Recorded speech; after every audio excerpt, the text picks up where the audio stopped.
अब कैसे बनेगा घर में खाना? होटल पर भी मंडराया बंद का खतरा। ईरान युद्ध से कई शहरों में गैस की किल्लत।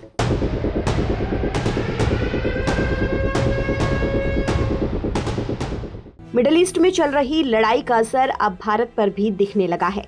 खाड़ी देश कतर भारत में LNG का सबसे बड़ा सप्लायर है, लेकिन हॉर्मुज की खाड़ी से जहाजों की आवाजाही बंद होने और कतर के ठिकानों पर हमलों के चलते भारत में गैस की सप्लाई पर असर पड़ा है, जिस वजह से कई शहरों में गैस की किल्लत होने लगी है। मुंबई में भी कॉमर्शियल गैस की सप्लाई रोक दी गई है, जिससे होटल्स, ढाबों और छोटे कारोबारियों को परेशानी का सामना करना पड़ रहा है। वहीं कोलकाता में गैस स्टेशनों के बाहर CNG गाड़ियों की लंबी कतारें दिख रही हैं। गैस की कमी के चलते वाहन चालकों को घंटों इंतजार करना पड़ रहा है, जबकि होटल और रेस्टोरेंट्स पर बंद का खतरा मंडराने लगा है। गैस की कमी के चलते हालात बहुत ज्यादा बिगड़ गए हैं। होटल एसोसिएशन का कहना है कि बिना किसी चेतावनी के बेंगलुरु में कॉमर्शियल LPG सिलेंडरों की सप्लाई अचानक रोक दी गई है। संस्था ने केंद्र सरकार से तुरंत दखल देने और जल्द से जल्द सप्लाई बहाल करने की मांग की है।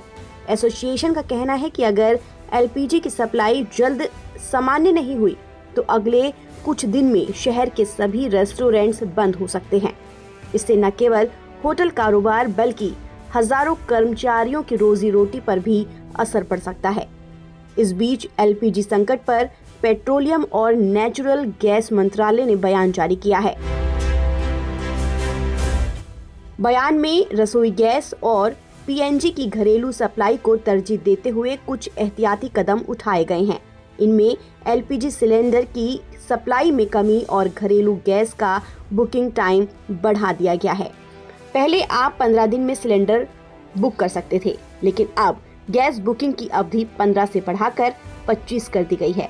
मतलब ये कि गैस सिलेंडर सप्लाई के अगले 25 दिन तक उपभोक्ता दूसरा सिलेंडर बुक नहीं कर पाएगा। हालांकि सरकार की दलील है कि आम उपभोक्ता साल में 7 सिलेंडर का इस्तेमाल करता है। ऐसे में वो एक सिलेंडर को 50 दिन इस्तेमाल करता है। सरकार को लगता है कि 25 दिन की बुकिंग अवधि से कोई दिक्कत नहीं आएगी। इससे पहले सरकार ने रसोई गैस और कॉमर्शियल गैस की कीमतों में इजाफा किया था। सरकार ने रसोई गैस पर 60 रुपए और कॉमर्शियल गैस पर 115 रुपए बढ़ाए थे और अब सरकार ने घरेलू गैस सप्लाई को तरजीह देते हुए गैस बुकिंग की टाइमिंग को बढ़ा दिया है। बता दें कि गैस का ज्यादातर हिस्सा स्ट्रेट ऑफ हॉर्मुज से गुजरता है। अगर ये रास्ता लंबे समय तक बाधित रहता है तो भारत समेत कई देशों में लिक्विफाइड नेचुरल गैस को लेकर दबाव की स्थिति बन सकती है। इसी आशंका को देखते हुए सरकार एहतियाती कदम उठाकर घरेलू जरूरतों को सुरक्षित रखने की कोशिश कर रही है।